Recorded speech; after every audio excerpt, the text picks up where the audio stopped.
Assalamualaikum warahmatullahi wabarakatuh. Salam Om Swastiastu, Namo Buddhaya, salam kebajikan. Perkenalkan, saya atas nama Mas Saputra Lubis, Fakultas Hukum Universitas Surya Kencana. Dalam pertemuan ini saya akan membahas mengenai hukum pidana lanjut yang telah disampaikan oleh Prof. Hendy ataupun Dr. Hendy. Nah, di dalam pertemuan ini saya akan membahas mengenai bab 5 yang mana tentang hapusnya kewenangan menuntut dan menjalankan pidana. Jadi ada beberapa alasan hapusnya kewenangan menuntut, diantaranya itu yang pertama, tidak adanya pengaduan pada delik aduan. Yang kedua, nebis in idem itu teratur ataupun terpaku dalam pasal 76 KUHP. Yang ketiga itu matinya terdakwa. Di dalam matinya terdakwa ini kita merujuk kepada pasal 77 KUHP. Yang keempat, daluarsa itu dalam pasal 78 KUHP. Dan kelima itu penyelesaian di luar berencana ataupun di dalam pasal 82. Pembahasannya yang pertama itu tidak adanya pengaduan dalam delik aduan itu diatur dalam buku 1 KUHP. Tidak ada pengaturan khusus tentang delik aduan, melainkan diatur dalam buku 2 KUHP tentang kejahatan. Sedangkan dalam buku 3 tidak dikenal adanya delik aduan.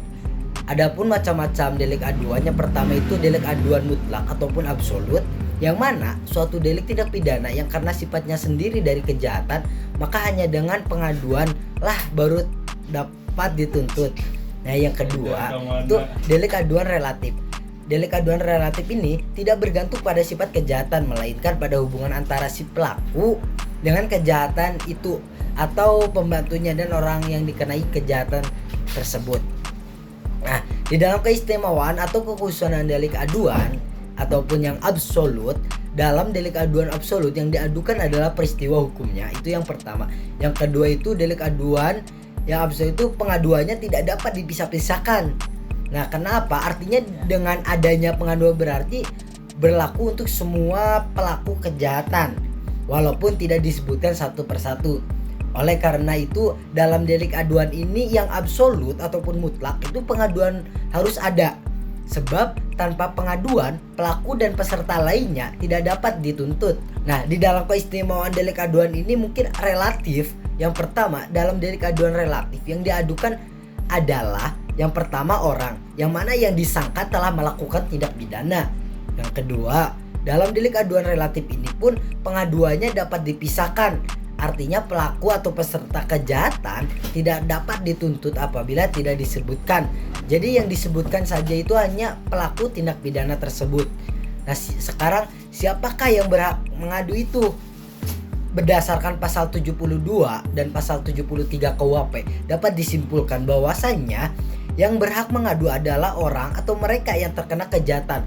Misalnya di dalam pasal 319 KUHP, penghinaan terhadap seseorang tidak akan dituntut jika dapat pengaduan orang yang terkena kejahatan. Nah, pembahasan selanjutnya itu tenggang waktu pengaduan. Di sini kita diatur dalam tenggang waktu pengaduan itu pertama sejak saat orang yang berhak mengadu mengetahui adanya kejahatan. Hal ini berlaku baik untuk delik aduan absolut ataupun delik aduan relatif. Ya, jadi pun adapun daluarsa pengaduan adalah setelah 6 bulan apabila bertepatan 6 bulan apabila korban bertempat tinggal di Indonesia, dan apabila di luar negeri itu kurun waktunya itu 9 bulan. Itu tercantum di dalam pasal 74 KUHP. Nah, ketika menarik kembali pengaduan itu berdasarkan pasal 75 KUHP, yang mana penarikan dapat dicabut 3 bulan setelah pengaduan diajukan. Tetapi jika berhak mengadu meninggal, maka pengaduan tidak dapat dicabut kembali. Tetapi khusus untuk delik aduan absolut ini penarikan pengaduan tidak terikat waktu 3 bulan, melainkan selama waktu pemeriksaan dalam sidang pengadilan. Nah, yang kedua, nebis in idem. Apa itu nebis in idem? Jadi nebis in idem itu diatur dalam pasal 76 KUHP, yang mana istilah nebis in idem ini itu berarti tidak atau jangan ada pelaporan kedua kali yang waktu yang sama.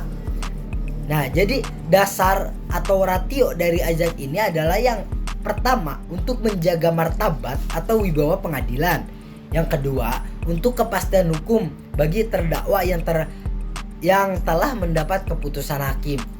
Nah, di sini dijelaskan ada beberapa syarat-syarat nebis in idem. Yang pertama, ada putusan hakim yang mempunyai kekuatan hukum tetap. Yang kedua, putusan yang dijatuhkan berlaku untuk orang yang sama. Yang ketiga, perbuatan yang dituntut kedua kali adalah sama dengan yang pernah diputus. Begitu. Pembahasan yang ketiga sekarang, matinya terdakwa. Matinya terdakwa ini kita merujuk pada pasal 77 KUHP yang mana kewenangan menuntut pidana menjadi hapus dengan matinya terdakwa. Hal ini didasarkan karena subjek hukum pidananya itu hanyalah orang, sehingga yang dapat mempertanggungjawabkannya itu suatu perbuatan yang berupa tindak pidana hanyalah pelaku tindak pidana tertentu. Yang pembahasan keempat mengenai daluarsa. Kembali ke daluarsa itu beranjak ke pasal 78 KUHP yang mana alasan diberlakunya daluarsa adalah karena sangat mempengaruhi daya berlakunya penuntut atau sehingga yang pertama itu memperlemah ingatan terhadap gangguan atas ketertiban yang telah dilakukan. Yang kedua, menyulitkan pembuktian. Karena apa? Memperkecil kemungkinan akan berhasilnya penuntut. Jadi yang dimaksud dari daluarsa di sini tenggang waktu adalah untuk memberikan kepastian atau ketertiban hukum, terutama untuk penuntut umum dan terdakwa, terlebih-lebih untuk terdakwa yang lebih diutamakan ataupun yang lebih dispesifikan. Nah, dalam batas waktu daluarsa itu menurut pasal 78 KUHP, yang pertama, untuk semua kejahatan pelanggaran yang dilakukan dengan percetakan adalah 1 tahun.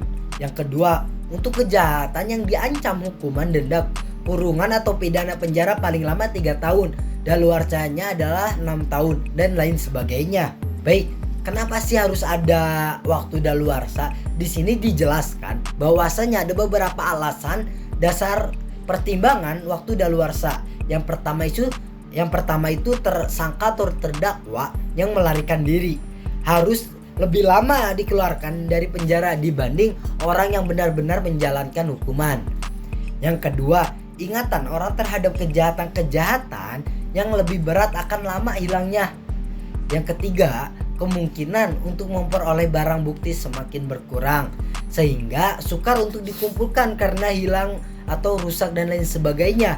Yang keempat, alasan dasar pertimbangan waktu daluarsa itu memberikan rasa kepastian hukum kepada masyarakat. Nah, di sini penuntut tenggang daluarsa itu beranjak ataupun berujuk kepada pasal 79 KUHP dihitung pada hari sesudah perbuatan dilakukan, kecuali yang pertama itu kejahatan pemalsuan surat, yang kedua perampasan kemerdekaan, yang ketiga itu pelanggaran terhadap percatatan sipil dihitung sejak saat pernyataan dilakukan. Nah, penangguhan dan penghentian daluarsa.